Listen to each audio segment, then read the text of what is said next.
I'm K. Saibaba, Assistant Professor, Department of Physics, Institute of Aeronautical Engineering, Chandigarh, Hyderabad. Today our topic is acceptance angle and acceptance cone.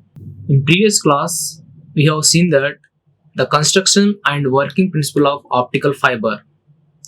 What are the major parts in optical fiber? How it is working? Totally we have discussed. At the same time, based on which principle, that is total internal reflection. Based on that, it is working, and that also we have discussed. Today, we are going to see some other topic about the acceptance angle and acceptance cone. So, when you are taking that optical fiber, we are launching the data into the optical fiber. The light must be launched into the optical fiber. That purpose, we have to send the data with some angle, with some particular angle.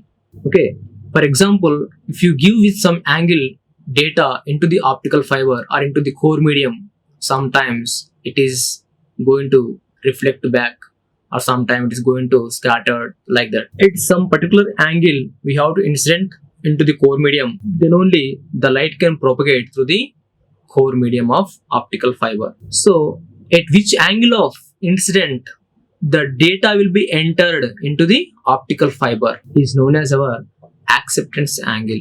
That means the acceptance angle is defined as like this. What is it? The maximum angle of incident to launch total data will be launched into the optical fiber is known as our acceptance angle. For which angle of incident the data must be entered into optical fiber, then which is known as our acceptance angle. Which angle is acceptance total data or total light into the core medium or optical fiber, that is our acceptance angle, and it is also known as our acceptance cone of angle. So what is the meaning of acceptance cone, we can see later. So once we can see the diagram here, in this one you are observing this is optical fiber, the inner part is our core medium, and the surrounding layer is our cladding medium, and the light ray is OA and is entering to the core medium from the air medium to core medium. Now we can see that which is our optical fiber, inner part is core, and that is surrounded by cladding. This is a cladding medium, which is interface of core. The core refractive index is N1, the cladding refractive index is N2, and it is air medium. The refractive index of the air is N0 we are taking. N0 is always equal to 1 because of refractive index of air medium is equal to 1. Now I am sending the light ray into the optical fiber with some angle of incident, that is alpha I. The incident ray is O2. The incident point I am taking as A.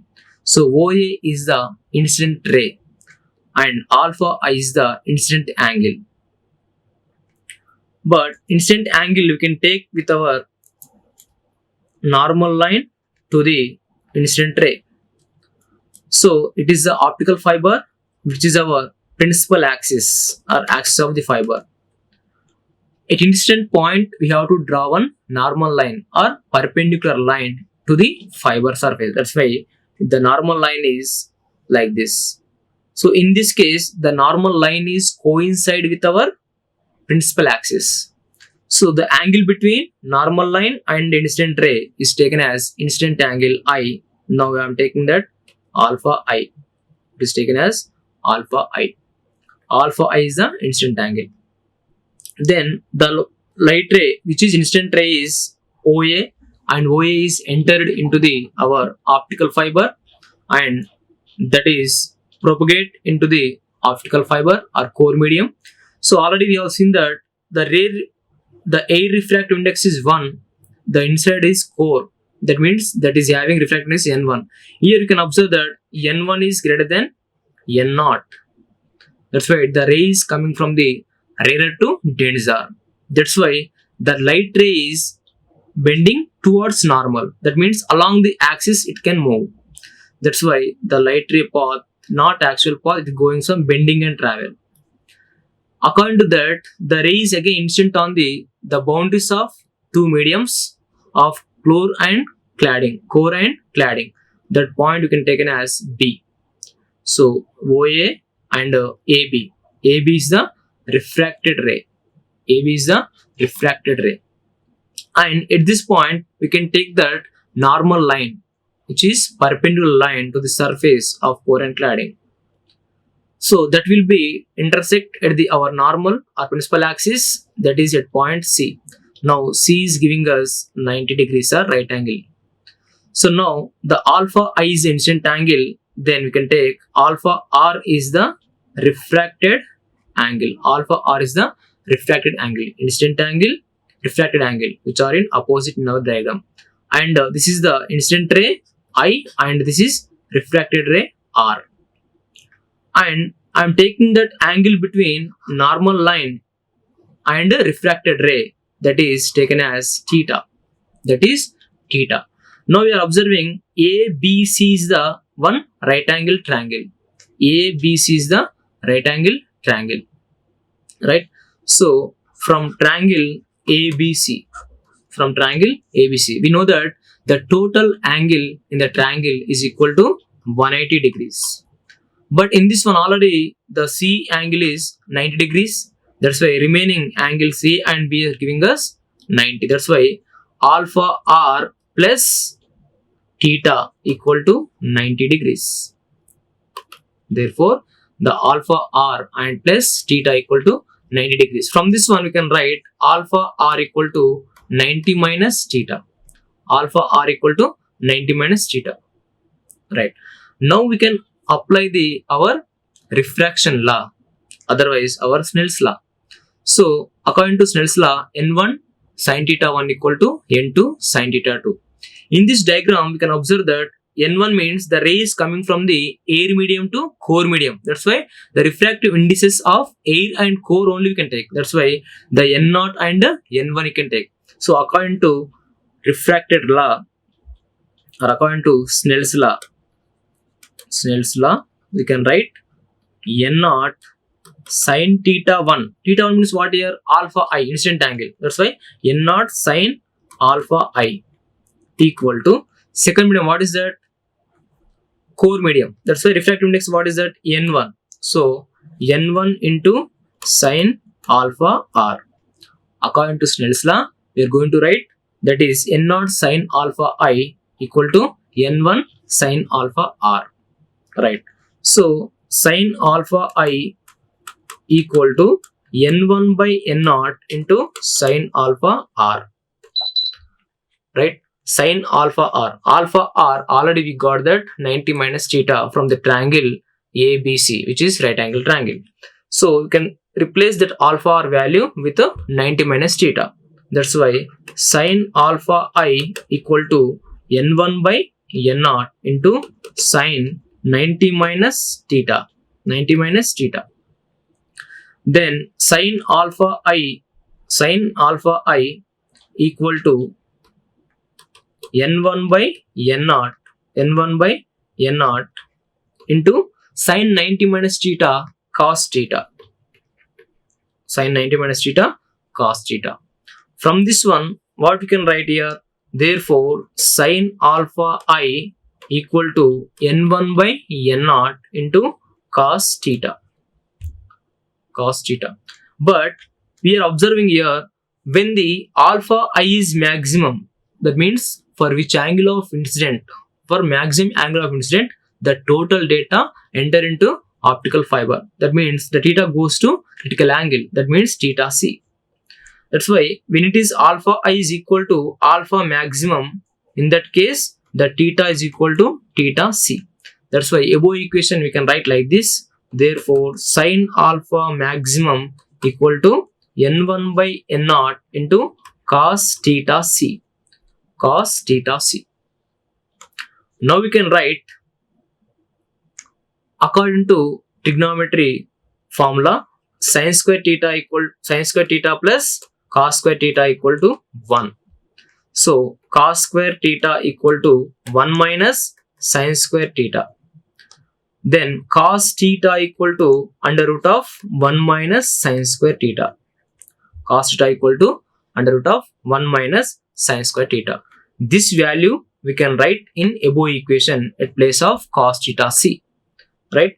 So that's why cos theta c equal to 1 minus under root of sin square theta c. Theta is replaced with the theta c here. But theta c means what? Critical angle. According to our refraction angle, already we have derived the equation for critical angle. What is that? Sin theta. Otherwise, theta c equal to sin inverse of n2 by n1. Simply you can write sin theta c equal to n2 by n1. Sin theta c equal to n2 by n1. So in this equation, we have to substitute the value of sin square theta c. Okay. So from that, we got the equation.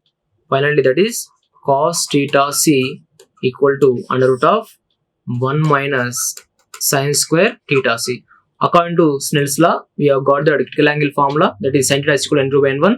In place of sin theta c, we can write that n2 by n1. Therefore, cos theta c equal to under root of 1 minus sin theta c means n2 by n1. Sin square theta c means that is n2 by n1 whole square. N2 by n1 whole square. Therefore, cos theta c equal to under root of, it is n2 square by n1 square. You can take LCM here. LCM means n1 square. n1 square into 1.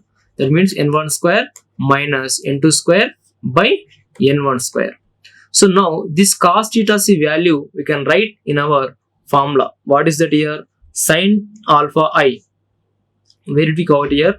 That is the sin alpha maximum equal to n1 by n0 into cos theta c. In that equation, we have to substitute that value of cos theta c. Then we can get it. Therefore, sin alpha I equal to n1 by n0 into cos theta c value. Cos theta means what here? Under root of n1 square minus n2 square by n1 square. Here n1 square means square root cancel. Then we can written as under root of n1 square minus n2 square by n1. This is cos theta c value. Therefore, sin alpha I equal to n1 by n0 into under root of n1 square minus n2 square by n1. Here n1 gets cancelled. Remaining terms you can write here under root of n1 square minus n2 square by n0. What is that? Sin alpha I value. Sorry, it is alpha I become like alpha maximum. So sin alpha maximum equal to under root of n1 square minus n2 square by n0. This is the formula or equation for acceptance angle. Therefore, finally we can write equation is alpha maximum. That means acceptance angle equal to sin inverse of under root of n1 square minus n2 square by n0. Generally, n0 is what is that here? Refractive index of air medium. Generally, we can take that air medium always. That's why n0 equal to 1. n0 equal to 1. Then finally, we can get alpha m equal to sin inverse of root over n1 square minus n2 square. This is the equation for acceptance angle. From this equation, what you can observe? The acceptance angle is depend on only the refractive indices of core and cladding. This is the acceptance angle equation, right? Then acceptance cone. What is the meaning of acceptance cone? Now we can see. If you rotate the optical fiber,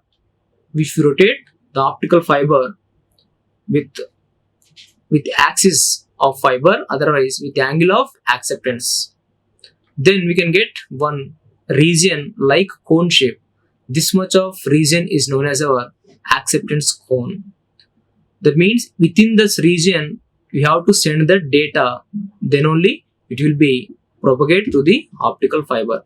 So with the angle of acceptance, we have to rotate that optical fiber with respect to axis of it. Then we are getting like cone shape. So here we are observing A, O and A dash is the our acceptance cone. In this region anywhere we have to send the data, then it will be launched into the optical fiber. Okay, so this region or the shape of the cone is known as our acceptance cone. And here you are observing theta naught is the half of the angle of acceptance cone. If total angle is theta, then theta by 2 is the half of the angle. This much is nothing but our acceptance angle. That's why the acceptance angle is known as the acceptance cone of angle. Acceptance angle equal to acceptance cone of angle, right? That is our concept of acceptance angle and acceptance cone. Here, after this acceptance angle and acceptance cone, now one more topic we are going to see, that numerical aperture. Numerical aperture. So what is the meaning of numerical aperture of a optical fiber? Now we can see. We are sending the data through the acceptance cone, then it will be launched into the optical fiber and it will propagate through the core medium of fiber.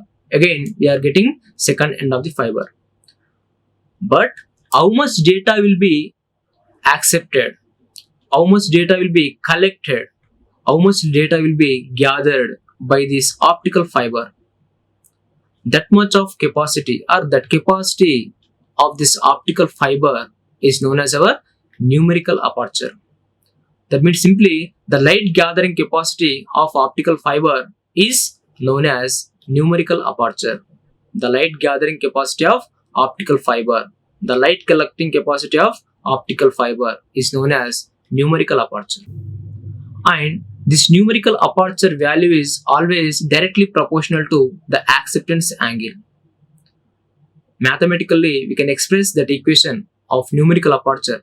So, numerical aperture NA equal to sine alpha maximum. Here, alpha maximum is the acceptance angle.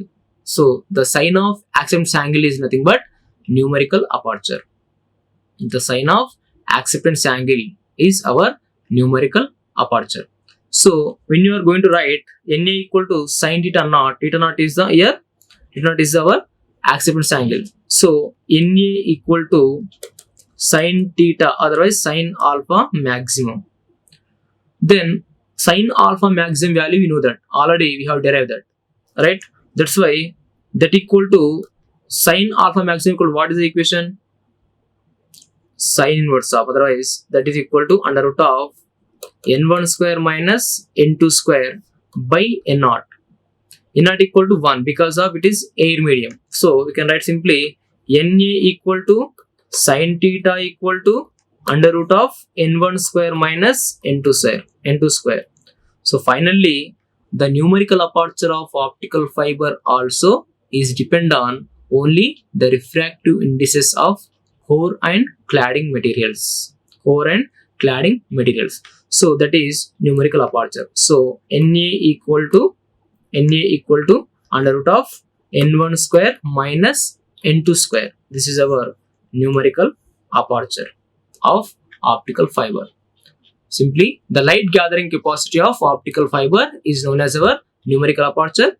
Okay, and this numerical aperture value is always depend on the acceptance angle, and according to expression, what is that here? So Na is always directly proportional to the sine of acceptance angle. That's why you can write Na equal to sine alpha or sine alpha maximum. So alpha maximum already we got the value, that is equal to n1 square minus n2 square. That's why Na equal to under root of n1 square minus n2 square. That is the numerical aperture of an optical fiber. Then now we are going to see one more small term, that is fractional difference. Okay, so that is fractional change or fractional difference, that is taken as delta. So the fractional change of the optical fiber, is defined as, that is the ratio between the change in the refractive indices of core and cladding to the refractive index of the core medium is known as our fractional change of optical fiber. What I am telling here, the fractional change of optical fiber is defined as, that is the ratio between, first one is the difference between the refractive indices of core and cladding to the refractive index of the core. For example, refractive index of the core is N1 and refractive index of the cladding is N2. Then what you can write? The fractional difference denoted by delta. Delta equal to the ratio between what we can take? N1 square. The refractive index of the core and cladding. Difference between core and cladding means N1 minus N2. N1 minus N2 to the refractive index of core, that means only N1. So delta equal to N1 minus N2 by N1. That is fractional difference or fractional change of the optical fiber is defined as the change in the or the difference in the refractive indices of core and cladding to the refractive index of the core medium. That's why delta equal to N1 minus N2 by N1. From this equation we can write here delta into N1. N1 is outside, you can get delta into N1 equal to N1 minus N2. N1 minus N2. Right? Now we can derive the relation between numerical aperture to our fractional change. So according to that, we can write numerical aperture value is N1 square minus N2 square, under root of N1 square minus N2 square, that is NA value. But it is under root of N1 square minus N2 square. It is written as, it is in form of A square minus B square. So we can written as A plus B into A minus B. That's why that equal to under root of A plus B into A minus B. So from above equation we got that N1 minus N2 equal to delta N1 from our fractional change. That's why in place of N1 minus N2 we can write that delta N1. That's why Na equal to under root of delta N1 into N1 plus N2. For example, N1 and N2 are the refractive indices of core and cladding. If in case both are slightly equal, then N1 equal to N2. Then what you can get? N1 plus N2 equal to 2N1. Because of N1 plus N1 you can take, both are equal. So in case of equal refractive indices of core and cladding, we can write here N1 plus N2 is replaced by 2N1. So 2 under root of Na equal to under root of delta N1 into 2N1. So delta 2N1 square. So square root cancel for only N1 term. That's why you can write N1 is outside and under root of 2 delta. That is relation between numerical aperture Na and our fractional change. That is Na equal to N1 into 2 root 2 delta. Okay. So from this equation we can see that numerical aperture depends on only the refractive indices of the core and cladding materials. It is independent on the fiber dimensions. What is the fiber dimension, which is big size or small size? That is nothing here. Only the capacity of the fiber is dependent on only the refractive indices value of core and cladding. This is our numerical aperture of optical fiber. Okay. Now today class we have discussed that only acceptance angle and the acceptance angle derivation alpha I value, and at the same time the numerical aperture of the optical fiber, that is light gathering capacity of optical fiber, and the fractional change of the optical fiber with relation with the numerical aperture. Then we have to going to see the classification of optical fibers. We can discuss in our next class. Thank you. Like, share and subscribe. Hit the bell icon for more updates.